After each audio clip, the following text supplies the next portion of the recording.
Ikaze nanone kuri mwese ndizera ko mukomeje kumererwa neza aho muherereye hose. Podcast yacu muri iki gitondo cyo ku itariki 26 z'ukwezi kwa gatandatu 2026 ndagira ngo tuganire duhereye muri Ukraine none tuze gukomereza mu burasirazuba bwo hagati n'ahandi. Turaza kwikoza no mu gikombe cy'isi turebe bimwe mu biri kuvugwayo twaganiraho kuko biranahari. FIFA ikomeje gushotora igihugu cya Iran.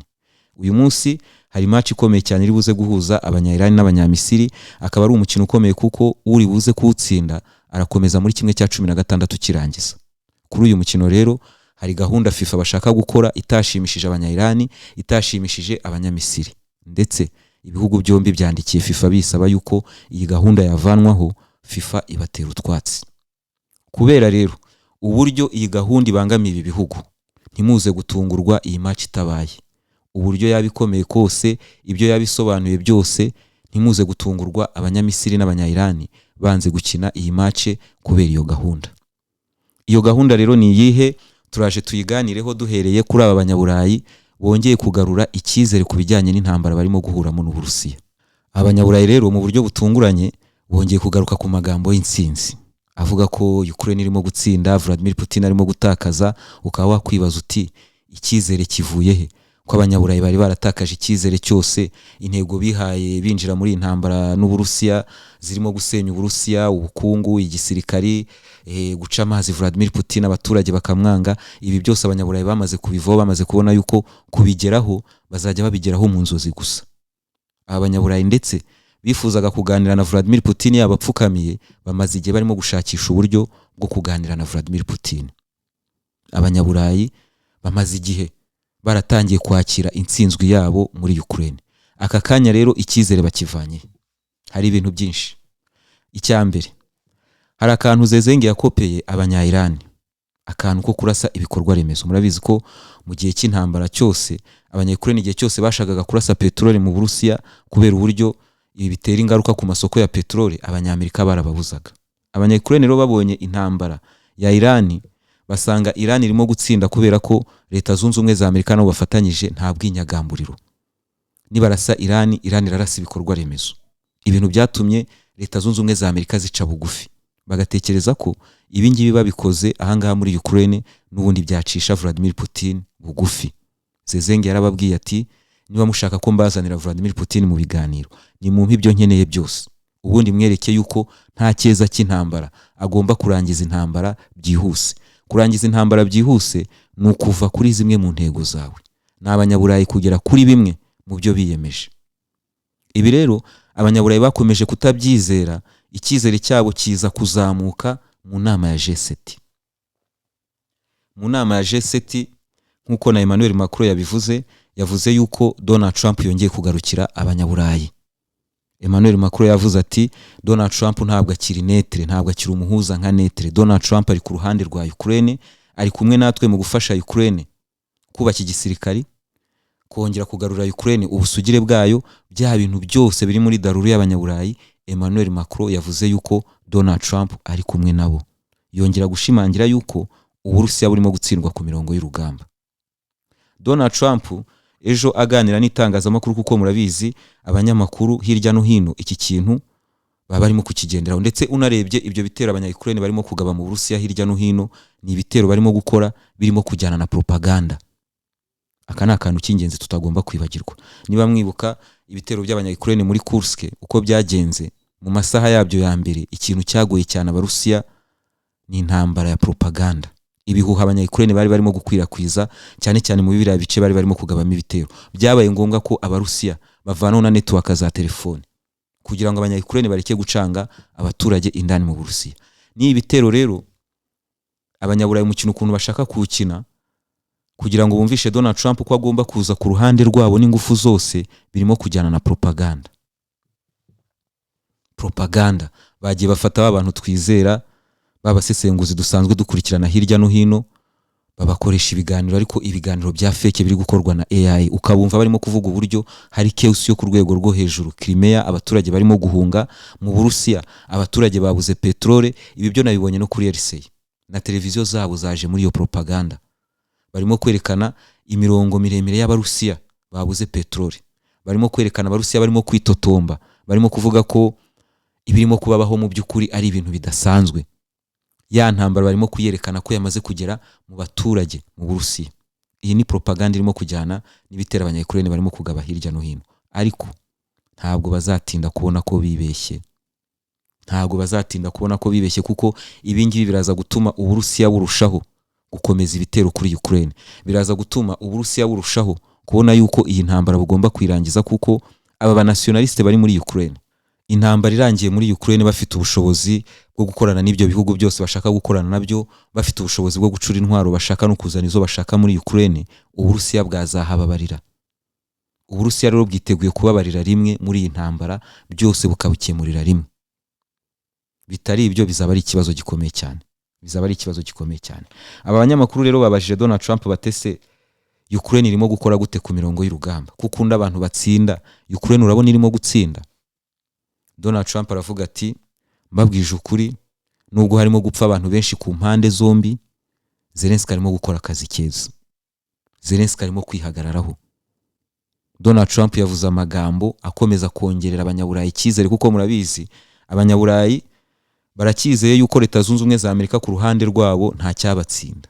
Sinzi niba batari kubona intambara Leta Zunze Ubumwe za Amerika zivuye gutsindwa mu burasirazuba bwo hagati, ariko nkuko Emmanuel Macron yavuze yuko Donald Trump agiye gufasha abanyaburayi kubaka igisirikare cya Ukraine, kongera guharanira ubusugire bwa Ukraine, gufasha Ukraine gusana ibijyanye na energy kuko biri kuraswaho cyane n'Uburusiya. Mbese Donald Trump ari ku murongo umwe n'abanyaburayi.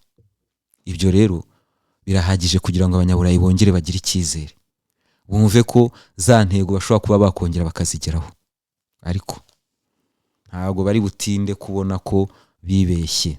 Hano muri uko gushotora Uburusiya, Ubwongereza murabizi buheruka gufata ubwato bwa petrole y'Uburusiya.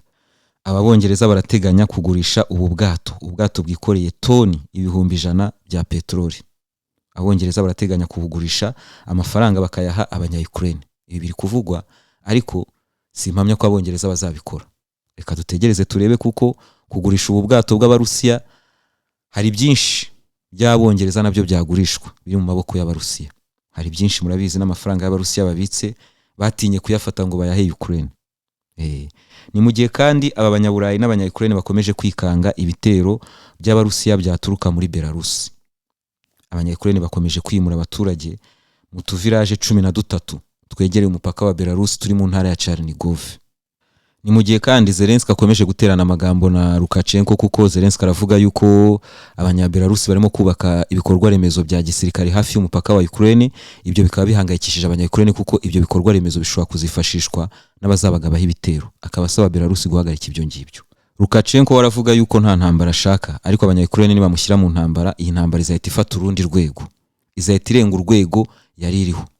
Igitumye rero ngaruka kuri Lukashenko, kuko ibi twabiganiriyeho cyane ku munsi w'ejo, nuko Lukashenko yavuze yuko abaturage ba Belarusi, abo Burusiya n'aba Ukraine bagomba kuzabana uko byagenda kose. Uko byagenda kose. Ibi bikaba bisobanura impamvu Uburusiya burimo kugenda gahoro muri intambara. Uburusiya ntabwo burimo kurimbura abaturage, Uburusiya burimo kurwanira abaturage. Abantu mushaka kumva daruru ziri kuri RCI, ziri kuri BBC, mugende muzumva, ariko mumenye ngo Uburusiya buri kurwanira abaturage. Uburusiya bufite intwaro zarimbura, ariko ntabwo ariyo gahunda. Nituva aho kuri ayo magambo ya Lukashenko, turakomereza noneho ku bitero byabaye mu ijoro ryakeye, cyangwa se ku bitero byabaye kuva ku munsi w'ejo. Ndahera ku bitero by'abanya-Ukraine, kuko ibitero by'abanya-Ukraine muteganye ko biri bukomeze kuba byinshi. Abanyaburayi barakomeza gufasha Ukraine kugira ngo barebe ko iki hari icyo byahindura ku Burusiya, barebe ko Uburusiya bwabacira bugufi mu biganiro bashaka kugirana nabwo. Abanya-Ukraine bagabye ibitero muri Tura. Muri Tura nkuko abayobozi b'iyi ntara babivuga, baravuga yuko uruganda rwasenywe na drone z'abanya-Ukraine. Abanya-Ukraine kandi bagabye ibitero muri Crimea mu gace bita Zankoye, ahangaho umuntu umwe akaba yasize ubuzima. Abanya-Ukraine bohereje drone 13 muri Moscow. Minisiteri y'Ingabo z'Uburusiya ikabivuga ko izi drone bazihanuye, ariko ibikorwa by'ubutabazi bikaba bikomeje kujya mbere aho izi drone zaguye. Hari ibyo zangije, ibikorwa by'ubutabazi birimo gukorwa. Abanya-Ukraine kandi bagabye ibitero muri Novomosky, ahangaha Novomoskovski, ahangaha batwitse naho ibigega bya petroli. Abanya-Ukraine bagabye ibitero kandi muri Crimea na Sevastopol. Indege mu nkengero za Moscow zahawe amabwiriza mashya, uvuga ngo ziri guhagarara, bamara kumekinga shuwa ko nta drone z'abanya-Ukraine ziri mu kirere, ubundi indege zikagenda. Murumva ko mu by'ukuri hari ka chaos kageze mu Burusiya, ariko ntago biri ku rwego abanyaburayi bashaka kubitwerekamo. Ku ruhande rw'Uburusiya nabo bagabye ibitero bikomeye cyane muri Ukraine. Hari warehouse yahiye kuva ku munsi w'ejo, iyi ngi ikaba yarahiye nyuma y'ibitero bya ballistic missile, ikaba irimo intwaro nyinshi za Ukraine kugeza muri aka kanya ntibarabasha kuyizimya. Hari indi warehouse yitwitse nayo ntibarabasha kuyizimya. Kiev kandi yagabweho ibitero bya Iskander muri iri joro ryakeye nk'uko abari Kiev barimo kubivuga. Ahandi abarusiya bagabye ibitero ni muri Izmail, ibikorwa remezo bya energy facility za energy zarashwe n'igisirikari cy'Uburusiya. Ahandi bagabye ibitero nanone ni kuri station z'amavuta cyangwa se za petrole za essence, ibintu nk'ibyo ngibyo ni muri Zaporizhia. Ahandi habaye ibitero kuri raffinerie ya petrole naho bita muri Kremenchug, ahangaha ni muri Ukraine. Iyi pesi sinzi ko iri bubashe kuyimanaginga. Pesi y'ibi bitero sinzi ko Ukraine ibuze kubishobora, kuko nubwo bari kurasa petrole mu Burusiya, abarusiya barayicukurira. Abarusiya ntago bavana petrole ahandi hantu, ni petrole yabo bicukurira. So rero kuba uri kurasa ibigega bya petrole mu Burusiya na za raffinerie mu Burusiya no muri Ukraine bakaba barimo kubirasa kuri intensity turimo kubona ninjoro, nababwiye ngo muteganye ko mu cyumweru kimwe Zezenga ari buze kuba arimo kurira. Araza kuba arimo kurira kuko muri Ukraine kwideplasa biraza kuba ari ibintu bidashoboka. Murabona uburyo barimo kuripotinga chaos mu Burusiya. Ni mwibaze noneho ibitera abarusiya bamaze igihe barimo kugaba kuri Ukraine, uburyo byashyize iki gihugu muri chaos, ariko ibitangazamakuru bikaba bitayitubwira. Ibyo bintu mubyibazeho, kuko ibi muri kubona mu Burusiya biba inshuro zikubye izirenze 100 muri Ukraine. Abanya-Ukraine bari gukoresha twa drone, abarusiya barimo gukoresha za ballistic missile, barimo gukoresha misile z'ubwoko butandukanye na bombe z'ubwoko butandukanye. Murumva ko hari senya rikomeye cyane ni muri Ukraine, ariko itangazamakuru rirabiduhisha, ntabwo ritubwira ibibazo byose Ukraine iterwa n'ibitero by'abarusiya. Ugira ngo ibintu biracyarimo kugenda nkuko bisanzwe muri Ukraine, ariko ibintu ntabwo bikimeze nkuko bisanzwe muri Ukraine. Nta nubwo banavuga uburyo Ukraine uyu munsi irimo gutsinda. Ukraine ifite ikibazo cy'abaturage. Ukraine imaze gutakaza abaturage benshi. Muri Ukraine bafite ikibazo cy'uko mu gihe gitaha Ukraine izabituwe n'Abahinde n'Abanyaziya baturutse hirya no hino, kubera ko n'ubundi bizaba ngombwa ko Ukraine izana bimukira. Inganda zabo zirimo ubusa, abakozi barabuze bose, babaye demobilize, ibintu byinshi byarahagaze, abashoferi baratwawe bose. Muri Ukraine hari chaos yo ku rwego rwo hejuru. Ibi binyamakuru bitubwiye ibiba muri Ukraine bikabivuga, n'intambara iri kuba yararangiye kera, kuko iyo ibintu bitarimo kumenyekana ubuyobozi bushobora kubitwikira kubera ko bwo burimo gusurvivinga abaturage barimo kubabara. Abari kure nitumenye ibirimo kujya mbere, ariko muri Ukraine ibintu bigeze kure. Ni nayo mpamvu abanyaburayi barimo kugerageza, kubera ko barabibona yuko barimo kwegereza igihe cyo guseba.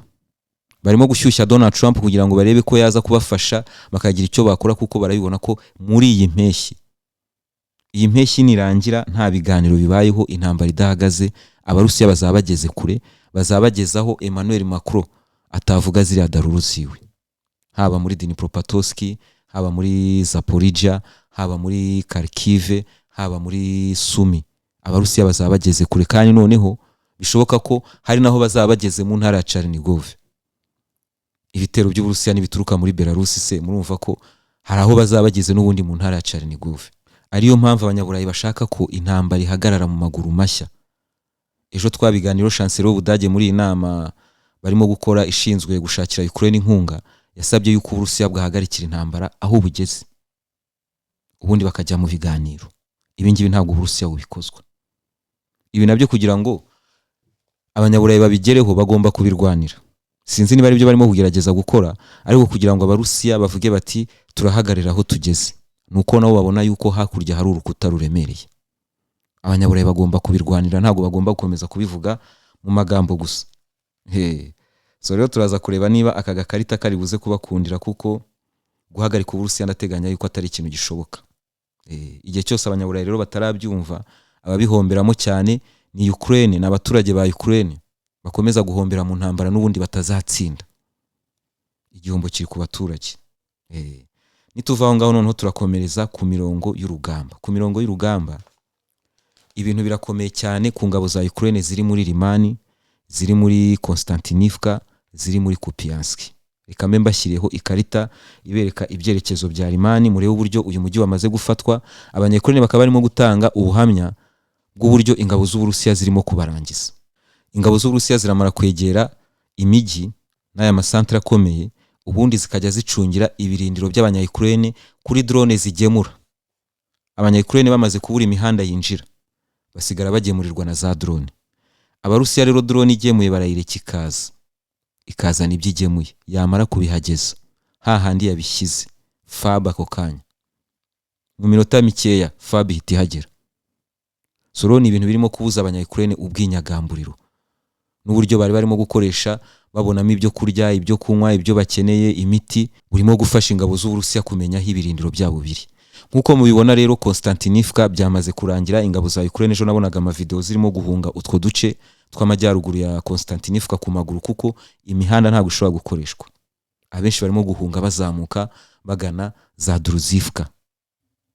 Umujyi ukomeye wa Konstantinivka urimo kugenda, izo televiziyo ntago zirimo kubivuga. Zirimo kutwereka ngo Abarusiya babuze petrole, zirimo kutwereka ngo Abarusiya barimo kwitotomba. Konstantinivka yagiye, mwabibonye? Yagiye, kandi ni ikibazo kuri ya migi twavugaga. Nituva kuri Konstantinivka turajya ku gasantre ka Limani. Limani yagiye, mwabibonye? Limani yagiye. Ingabo z'Uburusiya zanayisize zirimo kumanuka zigana Sloviansk. Kugira ngo mubone uburyo ibintu bikomeye kuri iki gisirikare cya Ukraine, cyane cyane aba barimo kurwanira muri za Sloviansk, Kramatorsk na Druzivka, ni murebe niyo karita itwereka ibyerekezo biri munsi ya Limani, ibyerekezo biri imbere ya za Siversk. Imijyi yaregerewe, twa dusantre twose twayikingiraga ingabo z'Uburusiya zamaze kutwigarurira. Ubu ngubu intambara isigaye kuri iyi mijyi. Abanyayukraine rero bakoze iki kigiye kubafasha kwihagararaho, ko ingabo z'Uburusiya zamaze kubageraho. Ku rundi ruhande, offensive y'Abarusiya irakomeje muri Drobopiliye, nubwo nta bimenyetso bifatika bigaragaza yuko bamaze kwinjira muri uyu mujyi, ariko hari report zivuga yuko aka gasantre ka Drobopiliye abasaboteri ba mbere b'Abarusiya bamaze kukinjirira. Kumwe binjirira abanyayukraine ari nka 2-3 bakigarura nk'inyubako, bagenzi babo bakagenda babasangamo. Ibi byatangiye gukorwa muri Drobopiliye. Sini ubitindeho. Drobopiliye tuzagenda tuyiganiraho kuko ni offensive mpamya ko izajyana nizo zose twavugaga zirimo kuzenguruka ya migi. Tujya ahubwo muri Zaporizhia, aho abanyayukraine bari bakoze exploit yatangaje benshi, bigarurira ibice by'inshanga muri Zaporizhia. Murabona ko basubiye inyuma kuko bari barinjiye muri Maratok Macha bakurikira uwo muhanda winjira mu mujyi. Murabona ko uwo muhanda bawuvuyeho. Igice cyose nubwo gikomeje kuza gisatira Maratok Macha, ariko uwo muhanda bawuvuyeho bajya kunyuraho hepfo, aho barimo gutunguka hafi hagati ya Maratok Macha na Orekiv.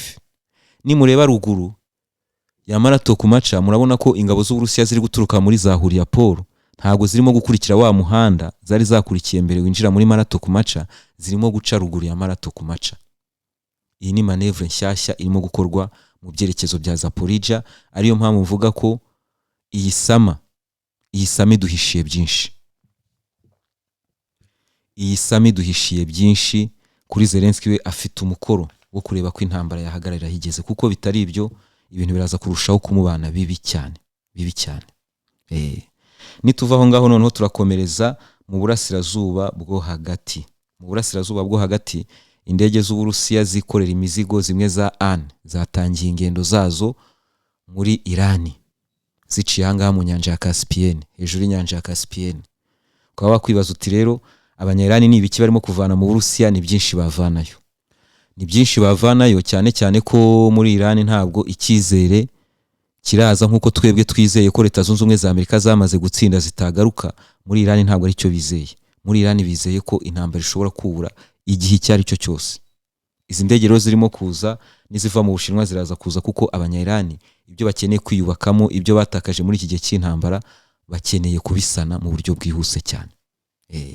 Ikindi murabyibuka ko abanyarani mu ijoro ryakeye barashe ubwato muri Hormuz. Nyuma yuko ubwato busuzuguye amabwiriza yabo, abanyarani baburashe. Nakomeje gutegereza ngo ndebe icyo abanyamerika babivugaho, nta kintu ndabona babivuzeho, ndetse ndanakeka ko ntacyo bari bubivugeho kuko na Israel yarenze ku masezerano. Hezbollah iravuga yuko abanyesirayeli bagabye ibitero mu majyepfo ya Libani, hakaba hapfuye abantu 2. Munsi y'iryo tangazo Hezbollah bavuga yuko batari bukomeze guceceka, batari buze gukomeza guceceka, Israel ikomeza kubarasaho baraza nabo kwirasaho. Ibi ni bimwe mu biri gutuma abanyarani bavuga yuko intambara mu by'ukuri ishobora gukomeza. Uwatsinzwe iyi ntambara rero bamwita Donald Trump. Donald Trump imbere y'abanyamerika ari mu bimeze nko kwiyamamaza. Muri uku kwiyamamaza rero murabizi ko ahora abeshya abanyamerika yuko ari we wubatse igisirikare cya Leta Zunze Ubumwe za Amerika muri manda ya mbere. Imbere y'abanyamerika rero yararimo gutaka iki gisirikare avuga ati mbega igisirikare gikomeye dufite, mbega intwaro zidasanzwe dufite. Ati mu masaha make twari turangije Venezuela, mu cyumweru kimwe gusa Iran twari tuyirangije. Abaturage bagakoma mu mashyi. Ati mu cyumweru kimwe gusa Iran twari tuyirangije.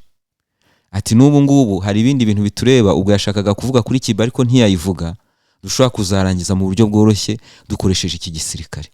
Donald Trump arimo kugerageza guhisha failures zose yahuriye nazo muri iyi ntambara y'abanya-Iran. Iyi ntambara ya Iran irangiye Leta Zunze Ubumwe za Amerika nta air defense system zifite. Intambara irangiye F-15 ibaye igicupuri. Iyi ntambara irangiye mu by'ukuri abanyamerika nta mutaka, cyane cyane abanyamerika kuba nta mutaka ubakingiye. Usibye ko twabonye Peter Hegseth mu gihe cyatambutse arimo kubeshya ko air defense system zo mu bwoko bwa Golden Dome, umushinga watangijwe na Donald Trump, zamaze kurangira ndetse ko na test yabaye successful. Ibi murabizi twarabidautinze ariko Leta Zunze Ubumwe za Amerika zisohotse nabi muri iyi ntambara. Dukomereze mu gikombe cy'isi. Iran bakomeje kwishotora mu buhe buryo? Ku mukino uri buze guhuza Iran na Misiri haraza gukorwa imihango yo guha agaciro cyangwa se yo guha icyubahiro abatinganyi. Ni umukino bise umukino w'icyubahiro, uri buze kuba wuzuyemo amabendera y'aba bantu mu kibuga hasi no hejuru mu bafana. Ibi rero nkuko mubyumva ni ibintu bihabanye n'imyemerere y'abanya-Iran, ni ibintu bihabanye n'imyemerere y'abanyamisiri. Aba basabye FIFA barayibwira bati ibyo bintu ko mubizi ko bitajyanye n'imyemerere yacu, mwabivanye kuri uyu mukino mukabishyira ku wundi mukino. FIFA batireka da, ibi ngibi byamaze kwemezwa, iyi niyo match twahisemo. Ni kuvuga ngo abenshi bari kuvuga yuko ari Leta Zunze Ubumwe za Amerika n'abanyaburayi bashaka gushinyagurira cyangwa se no gushinyagurira se ntabwo ari ugushinyagurira, guseka ibihugu birwanya ibi bintu kuba biri buze kuba birimo gukina, noneho harimo kwamamazwa ibi bintu. Ni nko kubakoresha mu kwamamaza ibyo bintu. Nabuze uko nabivuga mu Kinyarwanda.